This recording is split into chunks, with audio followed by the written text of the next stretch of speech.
Welcome back to our YouTube channel. इसके पहले के वीडियो में हमने रसखान जी का फर्स्ट पैराग्राफ का सवैये का पहला पद्य खंड लिया था। अब रसखान जी का ही दूसरा और तीसरा पद्य खंड देखेंगे कि इसमें रसखान जी ने कृष्ण की महिमा का वर्णन कैसे किया है। देखिए, मैं इसको पढ़ रहा हूँ। दूसरा पद्य खंड में ले रहा हूँ। या लकुटी अरु कामरिया पर राज तिहुपुर को तज डारो, आठों सिद्ध नवो निधि के सुख नंद की गाय चराएं बिसारो। रसखान कबो इन आखिन सो ब्रज के बन बाग तड़ाग निहारो। कोटिक एकल धौत के धाम करील के कुंजन ऊपर वारो। कहते हैं या लकुटी अरु कामरिया पर राज तिहुपुर को तज डारो, आठों सिद्ध नवो निधि के सुख नंद की गाय चराएं बिसारो। रसखान कबो इन आखिन सो ब्रज के बन बाग तड़ाग निहारो। कोटिक एकल धाम कलधौत के धाम करील के कुंजन ऊपर वारो। संदर्भ प्रस्तुत पद्यांश हमारी पाठ पुस्तक हिंदी क्षितिज भाग प्रथम के सवैये नामक पाठ से लिया गया है। इसके रचयिता रसखान जी हैं। प्रसंग प्रस्तुत पद में रसखान जी कृष्ण की महिमा का वर्णन करते हैं, उनकी सुंदरता, उनके रूप, उनके तेज का वर्णन करते हैं। व्याख्या भावार्थ जिसको बोलते हैं। या लकुटी और कामरी, कामरिया का मतलब होता है कमरी, कमल। कामरिया का मतलब होता है कमरी या कमल, कमरी या कमल। लकुटी या लकुटी कामरी का मतलब जो होता है, देखा होगा कि गांव में जो जानवरों को चराने के लिए लेके जाते हैं तो एक चद्दर लिए रहते हैं, कम्बल लिए रहते हैं बिछाने के लिए, ठीक है, और एक डंडा लिए रहते हैं। तो लकुटी का मतलब डंडे से मतलब है, कामरिया का मतलब होता है यहाँ पे कम्बल से। तो कहते हैं या लकुटी है कामरिया पर राज तिहुपुर को तज डारो। कहते हैं कि मैं कृष्ण के उस कम्बल पर और उस लाठी को जो लिए रहते हैं उनके उस रूप को देख करके राज तिहुपुर को तज डारो, संसार के जितने भी राजपाट हैं उनको समर्पित कर दूं। यदि मुझे वो मिल जाए तो मेरे पास जो कुछ भी राजपाट है या जो कुछ भी है वो मैं समर्पित कर दूं। आठों सिद्ध, आठ सिद्धियां, नौ निधियां के सुख नंद की गाय चराए बिसार। कहते हैं कि ये संसार का जो स्वामी है, ये संसार का जो मालिक है, यानी कृष्ण जी को कहते हैं कि संसार का जो स्वामी है, संसार का जो मालिक है, जो कहीं हर इस संसार के हर कोने में जो भी देश है, जो भी गांव है, उन सबका राजा है। लेकिन उसने इन सब चीजों को त्याग दिया। किस लिए? आठों सिद्ध, आठ सिद्धियां, नौ निधियां के सुख नंद की गाय चराए बिसारो। नंद बाबा की गायों को चरा करके वो आठ सिद्धियां, नौ निधियां सब भूल गए हैं। किसके बारे में बोल रहे हैं? कृष्ण जी के बारे में बोल रहे हैं रसखान जी कि कृष्ण जी कैसे हैं। उन नंद बाबा और माता यशोदा की गायें जो हैं, गैया जो है, उसको चराने के लिए इन्होंने आठ सिद्धियां, नौ निधियां भूल गए हैं। तो मैं इनके उस रूप को, जिस रूप में गाय चराने जाते हैं, अर्थात हाथों में कम्बल लिए हुए और हाथों में डंडा लिए हुए और कम्बल लिए हुए जिस रूप में जाते हैं, उस रूप पर मैं अपना सब कुछ समर्पित कर रहा हूँ या कर सकता हूँ। रसखान कबो इन आखिन सो ब्रज के बन बाग तड़ाग निहारो। रसखान जी कहते हैं कि क्या कभी मुझे मौका मिलेगा, क्या कभी मुझे भी मौका मिलेगा अपनी इन जीवित आंखों से, अपनी जीवित आंखों से किसको देखने के लिए? ब्रज के वन बाग तड़ाग निहारो। पक्षियों को, वन को, बाग को, तालाबों को, यमुना नदी के पास का जो क्षेत्र है या यमुना नदी के पास का जो वन उपवन है जहाँ पर कृष्ण जी अपनी लीलाएं, बाल लीलाएं करते हैं, क्या उसे देखने का मुझे कभी मौका मिलेगा कि नहीं मिलेगा? ये ऐसा सोच रहे हैं। कौटिक एक कलधौत के धाम करील के कुंजन ऊपर वारो। कहते हैं कि वो भगवान जिन्होंने अपने धाम को छोड़ करके इस धाम में वास कर लिया, अर्थात विष्णु जी जो अपना वैकुंठ धाम छोड़ करके इस मृत्युलोक के धाम में वास कर रहे हैं, मैं उनको कोटि कोटि नमन करता हूँ और मैं उनसे ये अभिलाषा करता हूँ कि उनके उस रूप का दर्शन हो जाए जिस रूप में वो अपने ग्वाल वालाओं के साथ जाते हैं, हाथों में लाठी लिए हुए और कम्बल लिए हुए। उस रूप को देख करके मेरे मन में उनके उस रूप की अभिलाषा हो रही है। तो क्या मुझे उस रूप को देखने का कभी मौका मिलेगा कि नहीं? ये था दूसरे का भाव। तीसरे नंबर पे चलते हैं, तीसरा मैं पढ़ रहा हूँ। देखिए ये उस समय का वर्णन है, तीसरा वाला ध्यान से देना है। क्लास 9 के स्टूडेंट जितने भी इस पर विशेष तौर पे ध्यान देना है कि मोस्ट इंपॉर्टेंट है, बहुत अच्छे तरीके से इसको समझ लेना है। तीसरा नंबर, इसमें ये उस समय का वर्णन है कि जब कृष्ण जी अपनी बाल लीलाएं कर रहे थे और अपने नंद बाबा और माता यशोदा के महल से निकलते हैं और निकल करके अपने ग्वाल बालाओं की टोली की मंडली के साथ निकलते हैं, चलने लगते हैं। तभी कुछ गोपियों का समूह उनके पास, उन्हीं के पास खड़ा होता है।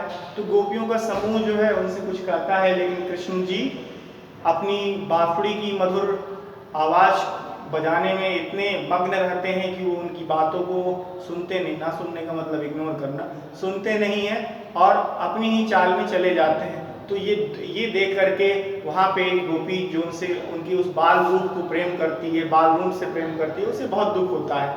तो दूसरी गोपी जो उसकी सखा है वो उसको समझा रही है। कैसे समझा रही है उसके बारे में रसखान जी ने बहुत अच्छे तरीके से लिखा है, तो इसको पढ़ते हैं। मोर पखा सिर ऊपर रखियो, मोर पखा सिर ऊपर रखियो, गुंज की माल गरे पहिरूंगी, ओढ़ पीतंबर लय लकुटी, बन गोधन ग्वारन संग फिरूंगी, भाव तो वो ही मेरे रसखान सो, तेरे कहे सब स्वाग कहूं। देखो यहाँ पे शब्द आए हैं रसखान, तो यहीं से आपको समझ लेना किसने लिखा है इसको, रसखान ने लिखा है। जीवन में कभी भी आप क्लास 9th में हैं, अभी 9th क्लास में पढ़ रहे हैं, 10th में, 11th में, 12th में, कहीं पर भी ये आएगा तो आपको ये समझ लेना है किसने लिखा है, रसखान ने लिखा है। तो कुछ कवि पहले के समय में ऐसे होते जो अपनी कविताओं में अपने नाम का कुछ भाग, जैसे कहे कबीर, ठीक, कहे बिहारी, कहे रसखान, ठीक है, इस तरह। तो इससे ये बताते थे वो कि उन्होंने लिखा है। इससे आप समझ सकते हैं कि उनकी कविताएं हैं। यदि आपको वो कविता से स्मरण नहीं हो रहा है तो फिर से देखते हैं। भाव तो वही मेरे रसखान से, सो तेरे कहे सब स्वाग करूंगी, या मुरली मुरलीधर की, अधरान धरी अधरान धरूंगी। देख कितनी अच्छी बात कही। मैंने बताया आपको कृष्ण जी निकल रहे थे, तभी एक गोपी ने उनको आवाज लगाई, लेकिन कृष्ण ने उनके ऊपर ध्यान नहीं दिया, अपनी बांसुरी की मधुर मुस्कान में ही व्यस्त थे। अपनी बांसुरी में इतना ज्यादा वो व्यस्त थे कि उनको समय नहीं मिल पाया उनको सुनने का कि कोई बुला रहा है, उनको कोई आवाज दे रहा है। तो वो गोपी नाराज हो जाती है। जब वो गोपी नाराज हो जाती है तो दूसरी गोपी उसको समझाती है कि कोई बात नहीं, कृष्ण गए तो गए, मैं तो कृष्ण बनने जा रही हूँ, मैं कृष्ण बनूंगी, जैसे जैसे कृष्ण करते हैं वैसे कृष्ण करूंगी, जो जो स्वाद कृष्ण करते हैं वो स्वाद करूंगी, लेकिन सिर्फ एक चीज नहीं करूंगी। क्या नहीं करूंगी? जिससे तुम्हें चोट पहुंचती है।